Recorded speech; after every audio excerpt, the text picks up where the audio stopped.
Welcome to VSOW. You have joined us today for, well, a really deep dive into what many consider the most influential crime film, certainly of the last 30 years. Michael Mann's 1995 epic, Heat. Yeah, it's definitely more than just a movie. It's almost like a cinematic doctrine, you could say. The sources we've pulled together for this, they go way beyond just, talking about the action or that famous scene with De Niro and Pacino. Right. We're really digging into why Heat feels so different from your standard heist flick. Yeah. Our mission today is to break down its foundation in real-world authenticity, the really deep thematic stuff, the technical side, which was groundbreaking, and, why it became this absolute blueprint for serious crime dramas afterwards. And we really want to get at how Mann managed to take what seems like a simple premise, cop versus robber, and turn it into this huge, almost tragic opera. Because that whole 3 hours, it really hinges on that core dynamic, doesn't it? The cat and mouse between Neil McCauley, De Niro's master thief, and Detective Vincent Hanna, Pacino's sort of manic, obsessive cop. It's not just good guys and bad guys. It's these two professionals who are, well, disturbingly alike. Exactly. And the sources really emphasize that their conflict, it goes beyond just being good at their jobs. It turns into this tragic, almost philosophical reflection on the human condition, what's the cost of being completely, utterly dedicated to something. Pretty much every character in this film is defined by what they do.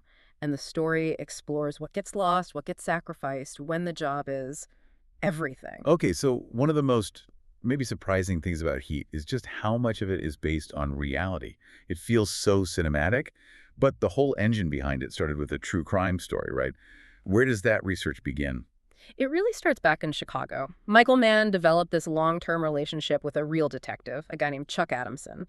Adamson was a technical advisor for Mann going way back, even on films like Thief. And the whole core idea, Hannah hunting Macaulay, that's basically a fictional take on Adamson's own real-life, decades-long hunt for an actual criminal, also named Neil Macaulay. Wow. And that scene, the iconic one, the coffee shop meeting between De Niro and Pacino, that wasn't just made up for the script. That came from Adamson and the real Macaulay actually meeting. That's the absolute core of it, yeah. It's the linchpin for the film's whole philosophy. And it wasn't like an ambush or anything. It was a non-violent conversation. Adamson figured he was maybe finally getting close, so he invited Macaulay for coffee. The point wasn't even to trick him. It was more like these two guys acknowledging their shared world, this mutual respect for each other's dedication. They kind of realized they were cut from the same cloth, living in the same sort of isolated world. And that moment, that brief meeting on screen, it totally shifts the film from just a procedural into something much deeper, like a tragedy. It really explains Mann's fascination with this whole duality concept. It absolutely does. The real Neil Macaulay, by all accounts, was smart, very disciplined. And Adamson actually admired that about him, even while trying to catch him. Apparently, Adamson's respect ran so deep that when his team eventually killed the real Macaulay during a robbery in '64, Adamson felt this real sense of, tragic loss. So that admiration for the criminal's discipline, it directly led Mann to ask that central question. What if the cop and the criminal were basically the same guy, just on different sides of the law? And that discipline, it's not just a character trait they talk about. Mann put specific real events into the script that show it, which gives the film so much credibility. Like that story about the warehouse sting. Yeah, that's a key piece of the real Macaulay's legend. Yeah. He was known for being incredibly cautious, so he'd planned this really elaborate warehouse job, put tens of thousands of dollars into prepping it, entry, getaway, the whole 9 yards. But when they were doing final surveillance, one of the cops on Adamson's team apparently couldn't sit still any longer, got up, walked across the floor to use the bathroom. Just that tiny sound was enough to call it off after all that planning. Exactly. That subtle noise was enough for Macaulay to think, okay, something's off. The risk just changed. Even with all that money sunk into it, he just walked away, never went back. That level of discipline, walking away from a huge score because one tiny thing felt wrong, that really convinced Mann that this character, this professional, had to be almost uniquely skilled. It backed up the idea that his crew needed to be top tier. So this whole epic film is built on facts. Mann spent, over 20 years researching this stuff? Yeah. And it wasn't just Hannah and Macaulay based on real people, right? No, not at all. Mann tapped into this huge network of cops and career criminals to build the whole world of the film. The sources are clear. The whole crew, lots of the supporting characters, they all have real-life roots. Nate, the fence, played by Jon Voight, based on Edward Bunker. Oh, the writer. No beast so fierce? That's him, a reformed career criminal himself. Bunker's input gave the film that authentic underworld language, the rules, how things actually worked. And even Waingro, the guy who represents pure chaos in the film, he had a real counterpart too. He did, yeah. Waingro, the sort of reckless, brutal guy who screws up the armored car job, Yeah. he was based on a real criminal who actually informed on his crew. And that real guy was later found dead. So that establishes the stakes, Yeah. the ruthless consequences if you break the code in that world. Mann's dedication to getting these background details right, drawing on real experiences, it gave him this deep, almost journalistic grasp of true crime. That's why the film doesn't feel like fantasy. It feels like, as one source put it, watching reality only amped up 100%. Yeah, when you understand just how much real detail went into the operational stuff, the psychology, Mhm. it just elevates the whole thing. It stops feeling like just a story and starts feeling like, well, filtered reality shaped into a tragedy. Okay, so shifting gears a bit into the story structure itself, we hit what's really the core theme that makes the 3-hour runtime feel necessary, this idea of loneliness.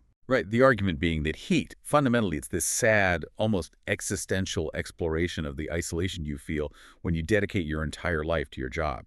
Whether you're a cop or a criminal, nothing else really survives that level of focus. That's the big one. Yeah. Yeah, the dedication of the cops, the adrenaline addiction of the thieves, it all points to the same place, as this profound solitude.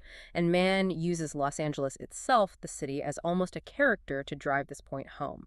Visually, LA isn't shown as this bustling, lively place we usually see. It's presented as this silent milieu of isolation. I definitely noticed that. Yeah. Lots of shots of empty freeways at night, Yeah. these sterile, quiet apartments, airport lights just fading out. Hmm. It creates this incredibly cold, almost empty feeling. It kind of flips the usual LA chaos on its head and gives you the sense of pervasive emptiness instead. And that mood is crucial because it puts you, the viewer, into that same headspace, that detachment and sadness the characters are living in. The sources often call the film a sad opera set up as a chess game, not just an action movie. That chess game idea is strong. It makes you feel like every single move, every choice has a ripple effect. Exactly. The sources call it a Greek tragedy-like tale of ethics, morals, and principles. Every character is making these careful decisions, and they all contribute to this bigger, seemingly unavoidable pattern of cause and effect. That 3-hour runtime works because Mann weaves together this complex network narrative. He gives real time and weight to the lives of almost everyone, on both the crew side and the police side. Yeah, it balances the two perspectives so well. You get the heist movie stuff, the planning, the execution, the things going wrong, but it's woven right into the police procedurals, the Right. informants, the surveillance, the pressure from bosses. You're never really asked to root for one side over the other. You just end up empathizing with the isolation on both sides. And this duality, this mirroring, it's maybe shown best through these parallel scenes, especially the 3 main social gatherings, what you could call the 3 dinner scenes. The first being Macaulay with his crew and their families at that restaurant pretty early on. Right. And if you watch De Niro's performance closely there, the way the camera isolates him, it highlights his fake reactions. He's trying to smile, fit in, but you see him watching the others, Chris with Charlene, Michael Chirito with his family, seeing this normal life he's deliberately cut himself off from. And the sadness that washes over him is palpable. It's that feeling of regret, that deep loneliness that makes him call Edie right after, trying to turn what was maybe just a hookup into something more. It's this really tragic reach for connection. And Mann mirrors that almost immediately, doesn't he? Yeah. The next big social scene is Hannah and his team out partying, the police having their downtime. But just like the criminals' dinner, the job calls. Yeah. Hana gets the call they need his professional expertise, and he just slips away. Instantly. Leaves his wife, his stepdaughter doesn't hesitate. So the dynamic is flipped. Neil is trying, however tentatively, to move towards a personal connection, while Vincent just glides away from his back to the job, back to the chase. They're moving in opposite emotional directions there. Which, of course, builds towards the climax of their relationship, that incredible coffee shop scene. The third exposure, where they finally sit down as equals, away from the chase for a moment. Yeah, that's where they explicitly state it, right? They realize they're 2 sides of the same man. They share the same drive, the same dreams, even the same kind of fatalistic view of their work. They connect out in the open, but they both know, and they say it, that one of them is going to have to take the other one out. As Hannah puts it, you do what you do and I do what I got to do. It's this moment of intense recognition that has to instantly dissolve back into the conflict. And this professional drive, this dedication, brings us straight to Macaulay's personal code. the rule that defines him and ultimately leads to the tragic end. The famous 30 seconds flat rule. Don't let yourself get attached to anything you are not willing to walk out on in 30 seconds flat if you feel the heat around the corner. That's his mantra, the code of his profession, and he lives by it religiously. It's why he's survived and thrived for so long. And we see him apply it perfectly, walking away from that big warehouse score we talked about, and then later, that absolutely heartbreaking scene at the airport with Edie. Right, that moment where he sees her, knows the cops are closing in, and makes that conscious choice to let her go, to run. That's pure Macaulay. One source actually calls it his most romantic moment in film, which sounds strange, but it's because he's sacrificing the very connection he seemed to finally want in order to save her from his life. It's the ultimate application of his rule. But the whole tragedy pivots on the one time he breaks it. That critical scene in the tunnel of decision. He's driving towards freedom, towards Edie. He gets the call about Wangro's location, and he pauses. He chooses revenge. That turn, it's the real silent climax of his story. It all happens just on De Niro's face, that internal battle in less than 30 seconds. Going after Wangro, the guy who represents chaos, it's a complete break from his life's philosophy, and it seals his fate instantly. The analysis we looked at basically says Neil was effectively dying the moment he ventured off his philosophy of life. He chose emotion, revenge, over his rigid discipline. Okay, let's touch on some of those other characters who really reinforce this whole duality and fate idea, starting with Waingro himself. Yeah, Waingro is just pure, thoughtless violence. He's the complete opposite of Macaulay's professionalism. He's Macaulay's, like, black foil. Macaulay has a code, discipline. Waingro just has impulse and cruelty. And the film uses details, like showing his Nazi symbol tattoo, to signal he's aligned with just chaos, pure destructive force. If Hannah is the white of the law and Macaulay is this gray area professional criminal, Waingro is pure black. He's the element that throws everything off balance. And Mann uses tattoos deliberately throughout, right, to show character history and professionalism, just on their skin. Exactly. You contrast Macaulay's simple, almost understated Marine Corps tattoo, hinting at a structured past, with someone like Slick, who has that big born-to-lose sleeve. Slick's tattoo kind of screams lack of discipline, maybe a self-fulfilling prophecy, which plays out when he doesn't make it through the heist. Now, we have to talk about Hannah's complexity, too. Pacino's performance is so big, manically extroverted, bombastic. Some people criticize it, find it over the top, but the sources give some really important context for that. They really do. Apparently, Al Pacino developed the character based on an idea that Mann eventually decided to tone down slightly in the final cut. Pacino played Hannah as if he chipped cocaine. That explains the crazy energy, the rapid fire, sometimes unhinged dialogue, the way he can be intensely focused 1 minute and then explode emotionally the next. Mann cut the scenes explicitly showing drug use, but knowing that was Pacino's underpinning really explains the performance choices, that manic unpredictability, like when he suddenly starts philosophizing to his wife about living with murders and junk. That missing context is huge for understanding Pacino's choices there. It makes Hannah's extremity feel more human, suggesting his obsession with the job is its own kind of addiction, maybe mirroring the criminal's addiction to the juice, the score. Which then brings us to the women in the film. They often represent that pull towards a normal life, towards connection, the very anchors these men keep cutting themselves loose from. The men's dedication just inevitably wrecks their domestic lives. And nothing shows that cost more clearly than the storyline with Hannah's stepdaughter, Lauren. Right, the scene in the bathtub, Lauren's suicide attempt. It's absolutely pivotal. It acts as this devastating emotional parallel to the life and death stakes Hannah is dealing with professionally against Macaulay. That crisis forces Hannah to confront the fact that life and death aren't just happening out on the streets. They're happening in the fragile home life he's neglected. It forces him, even briefly, to face the human cost of his own total obsession. And interestingly, as the analysis points out, this conflict between connection and discipline kind of sets up a subtle counter-argument at the very end. Macaulay sticks to his lonely code, breaks it once, and dies. But Chris Shiherlis, Val Kilmer's character, he actually survives the bank robbery chaos, barely. And his survival comes down entirely to his connection with his wife, Charlene. Remember, she's caught, forced to choose between saving herself or saving him, and she gives him that subtle warning signal purely out of love, or at least connection that the cops have laid a trap. That act of connection allows Chris to get away, where the rigidly disconnected Neil ultimately fails. So that contrast, Macaulay's death versus Chris's escape, it kind of suggests that maybe adaptability, maybe human connection, has more staying power in the long run than that rigid, isolating discipline. Okay, we absolutely have to shift now to the technical side of Heat, because that's often what grabs people first. The cinematography by Dante Spinotti is just legendary. He and Mann basically defined the look of LA neo-noir. They really did achieve something special. It's this deeply hued crime milieu, as one source called it. The style is pure neo-noir. Hard contrasts, deep shadows, and that really distinctive, pervasive, icy blue palette that makes the whole film feel so cool, so detached. Spinati talked about Mann's approach being almost philosophical, moving from realism, like a Caravaggio painting with intense light and shadow, towards something more abstract, controlling dynamics and color to create this specific pictorial feeling, almost like a Kandinsky painting, he said. And that level of control meant pushing the technology they had back in the early 90s, Yeah. especially for all those complicated night scenes. Oh, absolutely. They made the call to shoot the entire movie on one film stock, Kodak 500 ASA 5298. And the key thing for the night scenes was that Spinati pushed the film one stop. Push processing basically increases the film's sensitivity to light. It meant they could shoot with the lenses wide open at T2 using really minimal artificial light. So what did that technical choice actually achieve? Why go to the trouble? It created this feeling of amplified realism.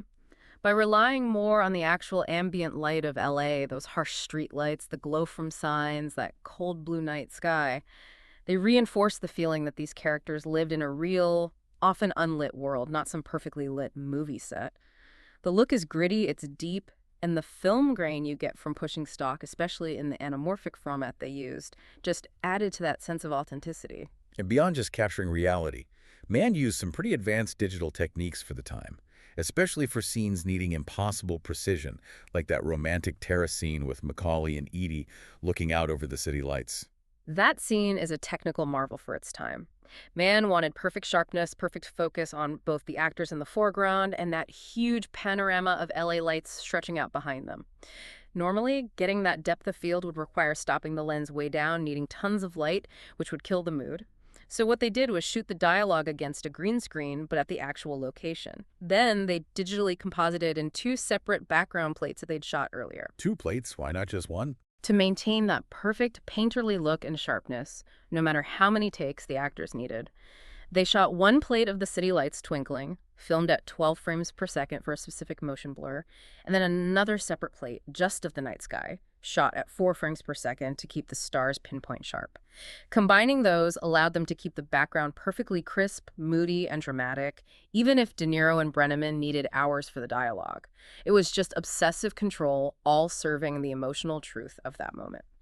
And, okay, we can't talk about Heat and technical mastery without spending serious time on the downtown bank robbery sequence.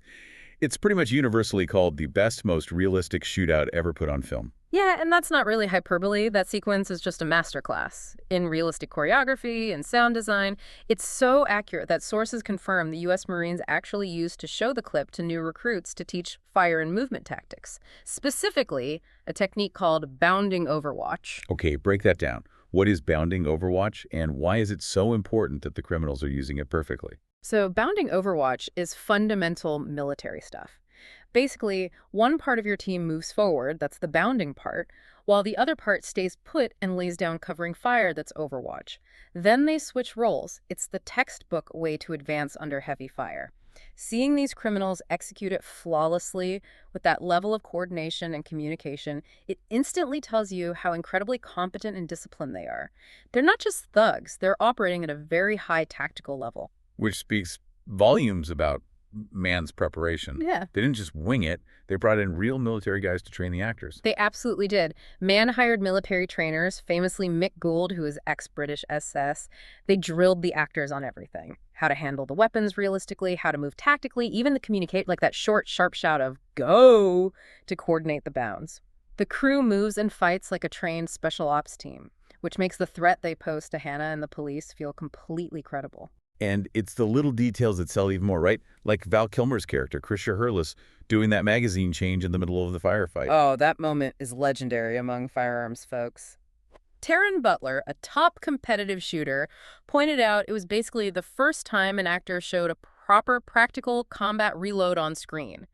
Under stress, Your fine motor skills go out the window. So Chris tucks the rifle under his arm using gross motor skills, drops the empty mag, slams in a new one, and then does that mandatory slap on the bottom of the magazine to make sure it's seated properly. It's this perfect little piece of mechanical choreography that shows real tactical awareness. But beyond just the visuals, the sound of that scene is what makes it so raw, so terrifying. It gives it this visceral sense of danger. This might be Mann's single greatest move in that whole sequence. He made the call pretty radical at the time to use the actual production sound recorded during filming. Yeah. They were firing something like 800 to 1,000 rounds of blanks per take, and Mann refused to replace it with cleaner, Foley sounds in post-production. He wanted the real noise. So what we're hearing is literally the sound of those automatic weapons echoing off the buildings downtown. Exactly. That decision captured the authentic, horrifying echo, the real crack and boom of heavy gunfire bouncing off the glass and steel canyon of downtown LA. That sound design is what makes the action feel so ominous and scary. It puts you right in the middle of this deafening, chaotic firefight in a way that sanitized Hollywood gun sounds just don't.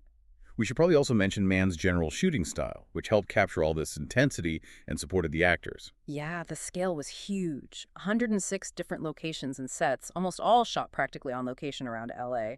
And Mann favored using multiple cameras, shooting the same scene from different angles simultaneously. This helped with the editing later, giving him lots of options for dynamic cuts, but more importantly, it helped the actors. By keeping the cameras rolling from different perspectives, he could capture all these subtle reactions and nuances without constantly stopping and resetting, letting the actors stay in the moment and maintain that intensity. And then for the final confrontation, Hannah and Macaulay on the LAX runway, that required yet another layer of technical wizardry. It did. Mann was obsessed with the composition of that final shot, getting De Niro silhouetted against those blindingly bright landing lights. The lights were meant to feel like this overwhelming shield for Macaulay, this final barrier of his isolated life. To get the background compressed the way he wanted, making it feel huge and overwhelming, while keeping the actors sharp, they used digital tracking, which was pretty advanced then, instead of traditional motion control. This let them essentially cheat the perspective, making footage shot with, say, a 180mm lens look like it was shot with a much longer 300mm lens. It kept those huge background lights and the intimate shot of the two men perfectly locked together visually. Okay, so it's clear the film is just a marvel, technically, narratively, character-wise. But now, looking back over 25 years later, what's its real legacy? How much did Heat really set the blueprint for modern crime movies? Its influence is just immense, almost unavoidable if you're making a serious crime film today. Heat basically defined the look, the feel, the structure of that story. The hyper-competent crew, the equally obsessed cop, the high stakes. The most famous example, obviously, is Christopher Nolan. He's been very open that Heat was the single biggest inspiration for The Dark Knight. Yeah, you can see it everywhere in that film. From the opening bank robbery, which feels very precise and clockwork like Macaulay's planning, right down to the core dynamic between Batman and the Joker. Absolutely. That whole flip side of the same coin thing between Batman, the obsessive vigilante detective, and the Joker, the agent of chaos, that's a direct echo of Hannah and Macaulay.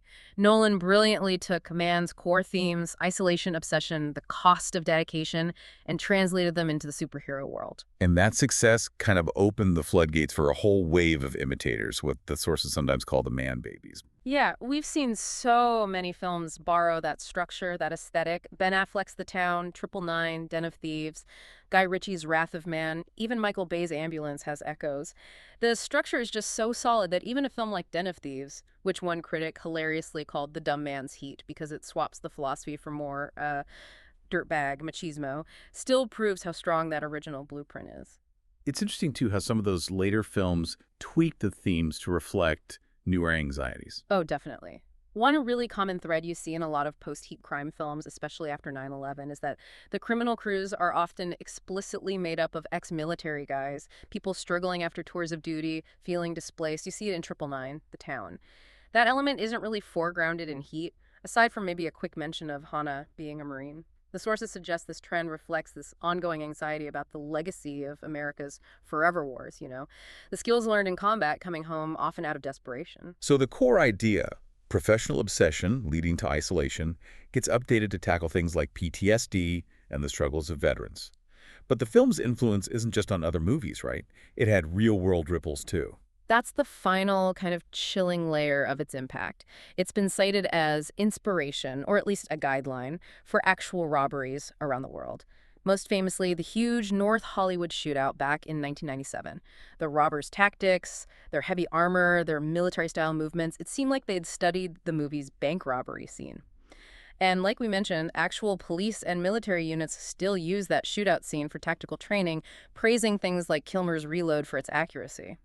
So bringing this whole conversation full circle, we have to come back to that final scene on the runway, that last moment of duality between Hannah and Macaulay, which really sums up the film's whole philosophy. It's the perfect end to their strained relationship, isn't it? That final two-shot, Hannah holding Macaulay's hand as he dies. It's described as visual poetry. Hannah's not happy. He's not celebrating the kill. He's almost mournful. He understood Macaulay, respected him too much. He knows Macaulay sealed his own fate the moment he chose revenge over freedom, broke his own code. And the ultimate takeaway feels profoundly tragic. That the laws of cause and effect, the choices these men made their collision was inevitable. It was just a function of the rigid, all-consuming lives they chose. They were all in, and the price was either death or, for Hannah, this lingering emotional emptiness. It's the natural outcome, yeah. The devastating result of living that kind of existence, that constant tension, trying to be the best at what you do, while maybe trying and failing to hold on to some kind of personal life. That's what makes Heat feel so timeless, so powerful. Hashtag tag after wrap. So wrapping this all up, what's the big takeaway from this deep dive? Our sources really confirm that Heat is this masterful study and commitment, isn't it?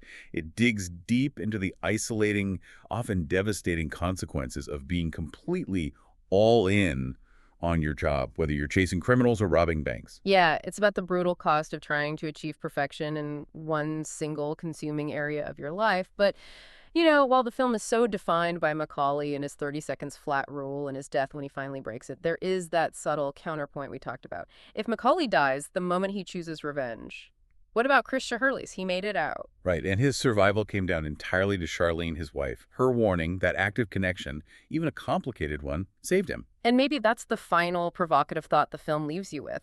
In this epic battle between rigid, lonely discipline and messy, vulnerable human connection, maybe Chris's survival suggests that adaptability, maybe love or connection, ultimately has more resilience than the kind of fatalistic rigidity that defines Neil Macaulay. That tension, connection versus obsession, that's what lingers. That's a really compelling layer to think about in an already incredibly dense film.